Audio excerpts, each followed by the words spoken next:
Stand up comedian Kunal Kamra के ने जो तंज किया एकनाथ शिंदे और उनकी पार्टी पर, वो विवाद अभी भी लगातार बना हुआ है। तीसरा दिन है लेकिन अभी भी इस विवाद का साया कहीं ना कहीं महाराष्ट्र की पॉलिटिक्स और इस जगह पर नज़र आ रहा है जहां पर द हैबिटेट ये स्टूडियो है।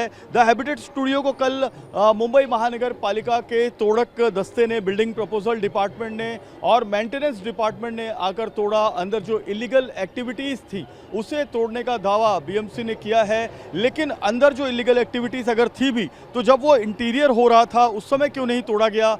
जब इंटीरियर इसका काम चालू था द हैबिटेट का, तब क्यों नहीं तोड़ा गया? द यूनिकॉन्टिनेंटल ये जो होटल है उसी के अंदर एक प्रॉपर्टी है द हैबिटेट, जिसमें ये जो इंडियाज़ गॉट लैटेंट का शो हुआ था, लगातार कई और स्टैंड अप कॉमेडियंस के शो इसके अंदर होते रहे हैं। कुणाल कामरा का भी शो, जो विवादित शो है, वो 3 फरवरी को इसी द हैबिटेट में हुआ था। सवाल ये पैदा होता है कि जब इंटीरियर का काम शुरू था तब एच वेस्ट बीएमसी वार्ड ने आकर यहाँ पर ये तोड़क कार्रवाई या नोटिस देने का काम क्यों नहीं किया था?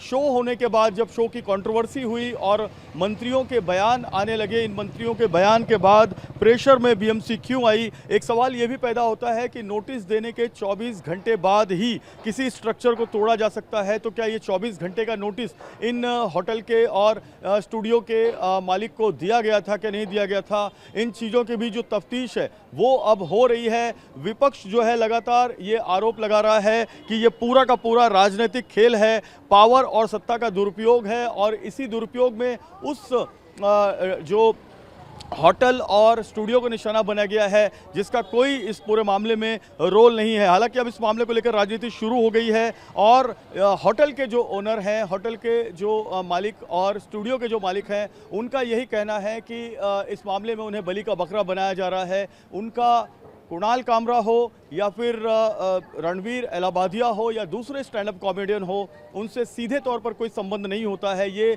अपना किराया देते हैं, अपने शो का ये जो स्टूडियो है वो हायर करते हैं और स्टूडियो में अलग अलग हिंदी, मराठी, गुजराती और इंग्लिश अलग अलग भाषाओं के स्टैंड अप कॉमेडीज़ के शो होते हैं। तो ऐसे में स्टूडियो के लाखों रुपए की संपत्ति को नुकसान क्यों किया गया, ये एक सबसे बड़ा सवाल है। हथौड़ा, छेनी, कुदाल, फावड़ा लेकर इस स्टूडियो में घुसा गया। उस बयान के बाद जब एक मंत्री ने महाराष्ट्र के ये बयान दिया कि उन्होंने बीएमसी कमिश्नर से बात की है और इस स्टूडियो के अंदर जो इलीगलिटीज़ है उसको तोड़ने का एक आदेश दिया है, साफ तौर पर अब ये राजनीति गरमा रही है। महाराष्ट्र विधान भवन में भी इस पर चर्चाएं शुरू हैं। कैमरामैन सुभाषीष के साथ जयप्रकाश सिंह, TV9 भारतवर्ष, मुंबई।